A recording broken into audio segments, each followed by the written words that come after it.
We didn't do a sound check. Can y'all hear me okay? Yes. Okay, you'll probably wish you didn't here in a minute.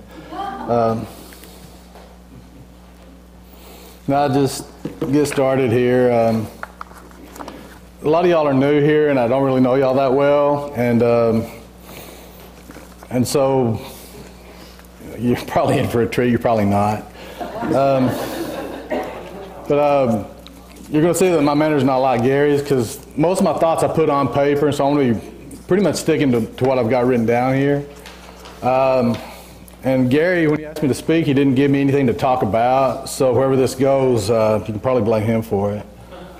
The background picture up here, I used it on purpose, because I used it for the first time probably about, I don't know, 10 or 15 years ago, and Donna told me to never use it again, because the cow kept distracting her. So I figured this is my last chance to do that. Now, when I sit down to write this, I had a really hard time with it because I didn't know what I was going to talk about. You know, first thought I'd just go over the highlights of our time here, you know, tell the funny stories, memory, stuff like that. You know, we've been in Wimberley for 25 years. We've been at this church, I think, for about 15 years. Lots of stories, but the longtime members know all the stories, and so there's not much point in telling them again. And the newer people here don't know the context and probably don't know the people involved, and so there wouldn't be much point in that either. So I'm not going to do that. Every time I try to start putting something together, it seems like I would go off on a tangent, but it always went the same direction. And so I decided to go with it, and I'm hoping that's where God's leading, and we're going to find out in a minute. So the title of what I'm going to talk about, I'm leaving, but I'm not going out without a fight. So we hold you back? Not yet. You know, after all my time here, I know what home is, and this church is home. I know what family is. Y'all are family. Sorry.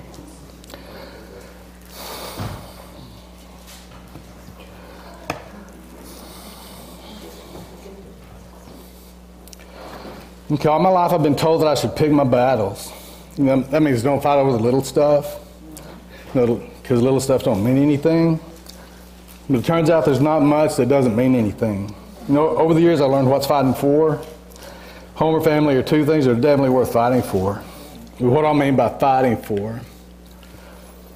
In the grand scheme of things, if your priorities are aligned right, our love, devotion, and loyalty should be dedicated to God, family, and country, and in that order. God above all, family above everything else, and in my opinion, country over what's left. And to be clear, when I say country, I mean the United States according to what the Constitution says it's supposed to be. I'm not beholden to any administration or any group that's in power. I believe in the country as it's supposed to be. A lot of people don't. Love for God, devotion to family, and true patriotism don't seem to be the pattern these days like it used to be in society and like it used to be in church. And most churches these days seem to be more of a reflection of a sick culture than a representation of Jesus like we're supposed to be. So what are we supposed to do about that? That's a good question, and I don't know. All I know is that we can't let everything that's good and true and right be taken away from us without at least trying to hold on to it. Goodness and truth and doing right are in pretty short supply these days. And let me make it clear, I'm speaking for myself only. I'm not speaking for the church or as a representative of the church. I'm just giving you my opinion. You have the choice to disagree if you want, and that's fine. And what I'm telling you is what I see as truth as best as I can describe it. And if you don't agree, I'm willing to discuss it. And if I can't defend my position, I may be forced to change my mind. And as proof of that, you compare my opinions today to what it was when I was 20, and there's not much I haven't changed my mind on. I don't think anybody can deny the almost complete collapse of morality in the world. Now, I've been watching the deterioration for over 50 years that I've been recognizing it, and it seems like the rate of decline has really picked up speed in the last 10 or so years. I don't know if you can see the caption on this picture, but it says, we live in a time when Satan doesn't even hide anymore and you still don't see him. We definitely see his effect on the world, though. God's almost been completely erased from the public square, but even that's not enough for the bad guys. the people who screamed loudest for tolerance and acceptance are the ones who are trying to eradicate every shred of decency and goodness from society. And to be clear, I'm pretty sure every single entity or person that goes directly or indirectly against God, His Word, and His people are a tool of Satan, even if they don't know that they are, no matter how small they are, or no matter how effective they are. I've seen sweet little old ladies at school board meetings propose some of the most disgusting policies I've ever heard, all in the name of niceness, and they get away with it because they're sweet little old ladies, and who doesn't want to be nice? So what are we supposed to do about that? How do we fight against something like that without being called bullies? Now, I think Jesus' half-brother Jude said it pretty well. He said, "Beloved, although I was eager to write to you about our common salvation, I found it necessary to write appealing to you to contend for the faith that was once for all delivered to the saints." I don't know the specific audience he was writing to, but it's pretty clear that he was writing to a general Christian community, and that's who we are. Jude was wanting to write a letter to encourage our faith, but he realized that wasn't the message that was necessary. I always want to come up here and do a big rah-rah thing, and apparently that's not what God was wanting me to do. I wanted to give y'all some highlights about me and Donna and our time here, but that's not what church is about. The church is about faith. So what does it mean to contend for the faith? To contend means to compete for something, to go against an opponent, and in some sense it means to literally fight for something. But there's never any fighting in the church, right? If we're in the church and we're all family, why would we fight? Shouldn't we all just get along and be nice and agree with everybody all the time? You know what church is all about? How many of y'all have brothers or sisters? Okay, how many of y'all have never fought with your brother or sister? If we're a true family, that's how it goes. And in your fights, have you ever truly thought that you were right and the one you were fighting against was wrong? Church family is just as real as blood family. And a lot of the behavior patterns are the same. And I think most of us have seen how destructive family quarrels can be. Sometimes the quarrels can rip a family apart, and one side can think the problem can be just removed. Some want to keep the problem around and work around it, but each incident is different and needs to be handled differently.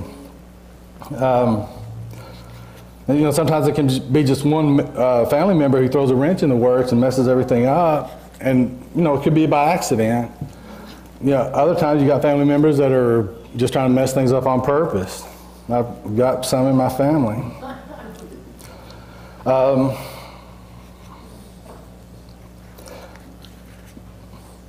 Anyway, anytime a situation like that comes up, it forces the rest of the family to choose sides. And when the sides go against each other, it's never pleasant, but sometimes it's necessary. Jude tells us why we have to contend for the faith. It says, "For certain people have crept in unnoticed who long ago were designated for this condemnation, ungodly people who pervert the grace of God into sensuality and deny our only Master and Lord Jesus Christ." And I'm not talking about this church right now. I'm talking about God's family in general. You see it worldwide. A long time ago, I used to say pretty often, I've never been a part of a church that's healthier than this church here. And we had situations come up and there was some upheaval, and somebody asked me, "Do you really think it's healthy?" And after we got through it, I think, yeah, it is. This is a really strong church. And, but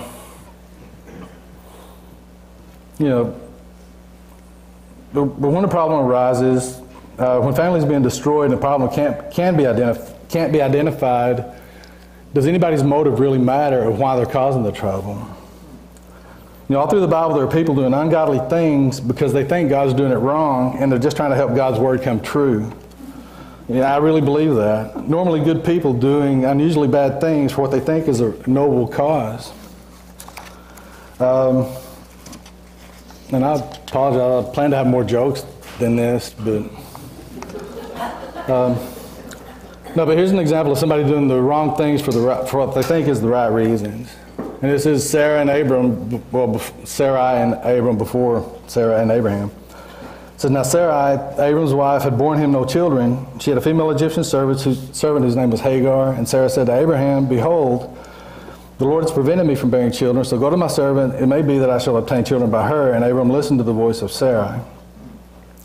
Okay, do you think she made a good decision? You know, of course she didn't. But do you think she thought she was making a good decision? You know, God promised that Abraham would have offspring, and I think her motives were pure because she knew God promised some children, and it wasn't happening through her body or her timetable. So she let Abraham step out and father Ishmael with Hagar. And if you notice, a lot of the enemies that come against Israel in the Bible and still attack Israel today, they come directly from Abraham himself through Hagar, through Ishmael. And you can't tell me the families don't fight. Another example is where Rebekah sent Jacob into his dad Isaac to steal his brother's blessing. Y'all probably know the story. Esau was a big, hairy, muscular hunter. Jacob was a pretty feminine, girly man. He was. It's not the language they use, but that's what he was. Anyway, Rebekah ties goat skins to Jacob's arms and neck so that Jacob would feel the fur and think it was Esau because he was almost blind. And it worked. Jacob got the blessing. So why did Rebekah intentionally deceive Isaac? No.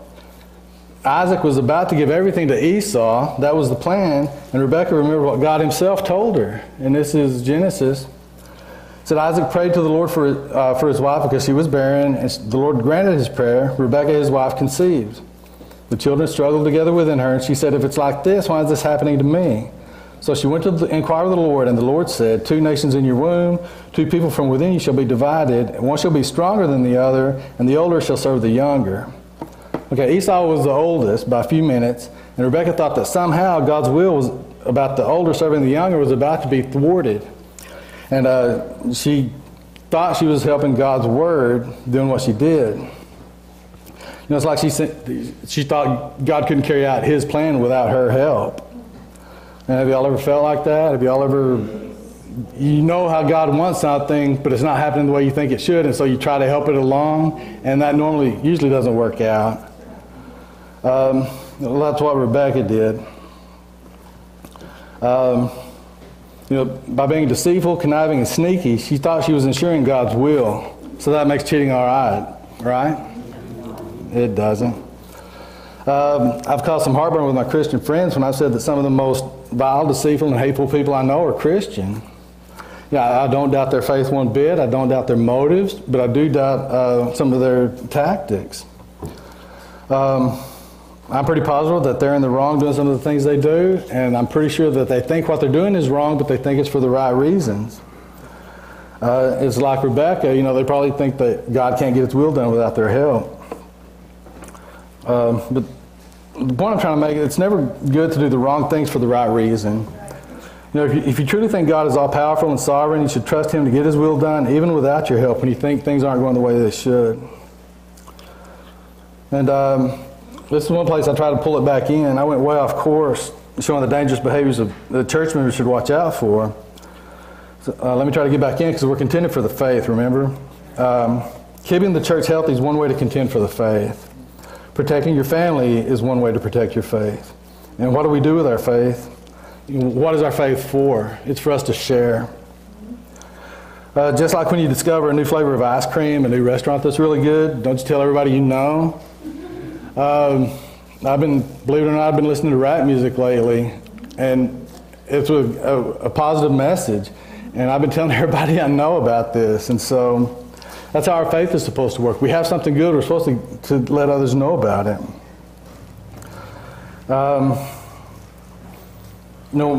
But if God is all sovereign and all powerful, then what's the point of us sharing the faith in the first place? Does he need our help? I just spent 10 minutes telling you he doesn't depend on your help, so why is sharing our faith so important? Well, in Matthew, it says, everyone who acknowledges me before men, I will also acknowledge before my Father who is in heaven. So Jesus is telling us, hey, if you not acknowledge me before men, I'll remember you before my Father. That's a reasonable thing to say, isn't it? Here's the next part. Whoever denies me before men, I will deny before my Father who is in heaven. Is that scary? But is that any less reasonable than the first one? It's kind of like the reap what you sow. Those that acknowledge Jesus to others get recognized by Jesus in heaven, and those who deny Jesus will be denied by Jesus in heaven. That's only logical. If you want to be part of what God owns and what God has and who God is, He will let you. And if you don't want any part of it, He'll let you do that too. I don't know if you ever read C.S. Lewis, but he says that nobody goes to hell against their will. The actual quote he uses is, there are only two kinds of people in the end: those that say to God, your will be done, or those to whom God says in the end, your will be done. All that are in hell choose it, and without that choice there could be no hell. That's kind of scary, isn't it? It scares me. And it turns out that no matter how hardworking someone is, or charitable, or nice, if that person doesn't want to belong to God, he won't belong to God. You know, Lewis is pretty much saying that eventually everyone finds what they're looking for. He finishes the quote with, those who seek find, and those who knock it is opened. And it depends on what you're looking for and which door you're knocking at. So as Christians, we're supposed to be Christ-like, right? We're supposed to always help others, mind our own business, always be nice, never upset anyone. Actually, it's nothing like that. Jesus said said the stuff about acknowledging His own and denying the others. He also said this: do not think that I've come to bring peace to the earth. I've not come to bring peace, but a sword. Does that sound something like what the Prince of Peace would say? That's exactly what the Prince of Peace said. Does this trouble you that Jesus says that? I've actually heard people say in this verse that Jesus isn't being very Christ-like. I'm not kidding, I've heard that. Okay, if that's not bad enough, how about this one? Jesus says, I've come to set a man against his father, a daughter against her mother, a daughter-in-law against her mother-in-law. Now this is the hard teaching. And all teachings need context. And I started out talking about protecting your family, and here Jesus is talking about His intention of pitting family members against each other, ripping families apart. So how does it work? Surely it gets better, right? Probably not. Jesus' next comment was, a person's enemies will be those of his own household. So how can it be true that Jesus is God and God is love? How can that be true if Jesus is saying these things? I said context matters, and man, does it matter here. I hope I'm able to make my thoughts understandable. But the best way I can describe what I think Jesus is talking about here is the same thing as when an alcoholic, when they discover they have a problem, they go to rehab, they get cleaned up, and when they leave, they go right back into the same environment that caused the problem in the first place. They have no other place to go. Same thing with Christians. Somebody that's unchurched, gets saved and they go back to their family. Well, their family's probably not, their family probably doesn't hate their life, and they don't want what the new thing is. And so, I kind of picture recovering alcoholics the same way I picture new Christians.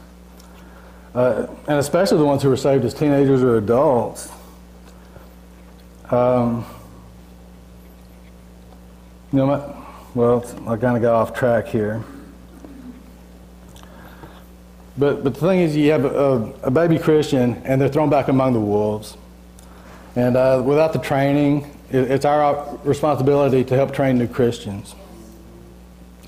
And when they're thrown back among the wolves, it's our place to give them support. Maybe not remove them from the environment, but help them make their environment bearable. A new Christian shows up in what's already what they think is a happy household, then that's a whole shake-up to everyone else. And everyone wants normal. In the last month, I don't have a job anymore.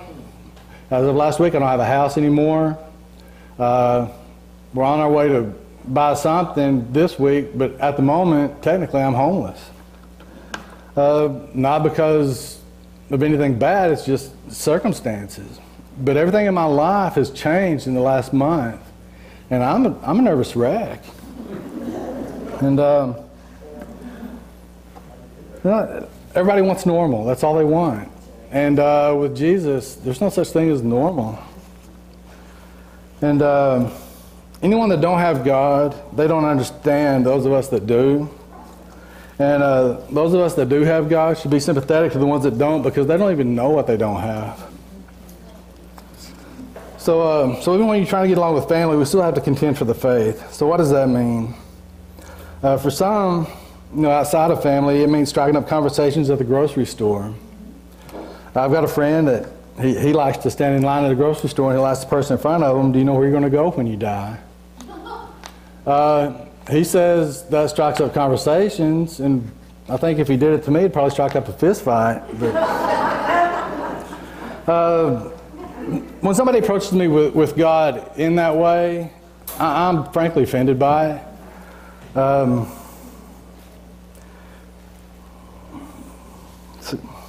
lost my place again. But according to him, that's a method that reaches some people. Some people need it that way. My usual approach is to defend what I believe, especially on social media. When I see or hear something that's factually and probably untrue, or an opinion that I think is dangerous and needs to be addressed, I don't know if I'm any good at it, and I don't know how effective it is, but that's what I react to a lot. Too much, according to some people. And by some people, I mean Donna. Something else has happened on more occasions than I would have figured is a friend will ask me a question that opens up an opportunity. And it's usually when they're going through a tough time. And more than once I've had people, going through a tough time ask me to talk to God for them about their problems. And I promise I will, but I always tell them, says, you can too. And they know that, but apparently I've got more stroke with God than I realized. But I promise I'll pray for them, and I help them to pray if they need help. But I don't know if that's the way it should be, but that's how I'm comfortable sharing my faith. Back in the late 80s, early 90s, we still lived in West Texas. We came to San Antonio for vacation, and that was my first exposure to this technique here. There was a large, sweaty guy in front of the Alamo, had a big Bible, and he was shaking it at people and telling them they were going to go to hell, screaming at them. He didn't offer any solutions, just damnation. And that made me mad because, imagine how many people that eventually could have been saved, and this guy's just turning them off to God because of his manner. I thought he was doing a lot more damage to Christianity than he was to help. But then I had a dear friend, Brenda, outside, and she told me that some people, that's the only way you can reach them. Said some people, she said that's the only way you can reach some people, and I describe it as blunt force preaching. My friend Brenda said someone that's never even heard of God might be intrigued by this approach and look into it. And I think she also said that anybody that would turn their back on God because of this one guy, this one time, probably wouldn't be very receptive to God anyway. So there are all these different approaches. So what if I tried and it doesn't work? What if I fail? Am I just wasting my time? Am I wasting God's time? Am I wasting an opportunity? I don't think so. I've been, online and in person, I've been burning some debates when I have what I know to be the right position, but I'll defend it with a bad argument. I'll get the data wrong that I'm trying to use to defend it. I'll ridicule the other side when I shouldn't, or I'll just say something stupid, which has been known to happen. And all of those are bad, and I've lost a lot of arguments, but I think I've won some too. I may not convince the opponent of anything, but there are other people reading the comments. And I've had more than once people come in and tell me that I changed their way of thinking and that I brought up some stuff they hadn't considered before. So if you've lost a battle, it doesn't mean you've lost the war. One of my favorite movies, have y'all seen 300? The Battle of Thermopylae, kind of like a Greek Alamo. And, excuse me. But this was in 480 years before Jesus was born. 300 Spartan soldiers held off the entire Persian army for a week before they were overrun and killed. I read several different articles, and the estimates of the Persian army range anywhere from 100,000 to 2.5 million. But even the best case scenario, it was still 300 to 1 against the Spartans, and they held their position for a week. And then they were ultimately destroyed. Y'all heard of the Alamo? There's a big sweaty guy shaking a Bible at people out there. But 187 men held off 5,000 troops for 13 days until they were defeated and destroyed. You know, 25 to 1 odds is still better than the 300 to 1 odds that the Spartans had. But the result was the same. They lost. So were those two battles, were they just a waste of time and a waste of lives? They were both integral and necessary parts of the war, and it enabled their sides to win. Now, without the Spartans, Greece would have fallen to Persia. But because of the 300, they were able to build a defense and be ready for the onslaught when it got there. And they defeated the Persians. Without the Alamo, Texas wouldn't have gained her independence. But because of 187 selfless heroes, Sam Houston was able to regroup at San Jacinto and win the war there. The two stories are tragic, but they're inspiring. They're costly but beneficial and absolutely necessary to the survival of two nations. And it's the same thing when you're contending for the faith. You know, maybe you lose an argument. Maybe you lose people who you thought were friends. Maybe some family members push you away. But maybe, you know, just maybe each time you contend for the faith, maybe you're getting better at it. Exercise makes you strong and practice makes perfect. Maybe, and just maybe, you're planting seeds of thought that will sprout sometime later. You know, when we share our faith, when we're being fishers of men, we shouldn't expect to bring home a large catch every time. Sometimes we're just baiting the hole to draw in the fish for the others to catch. Do you think Apostle Paul was a pretty good fisher of men? In Corinthians, Paul says, I planted, Apollos watered, but God gave the growth. So neither he who plants nor he who waters is anything, but only God who gives growth. He who plants and he who waters are one, and each will receive his wages according to his labor.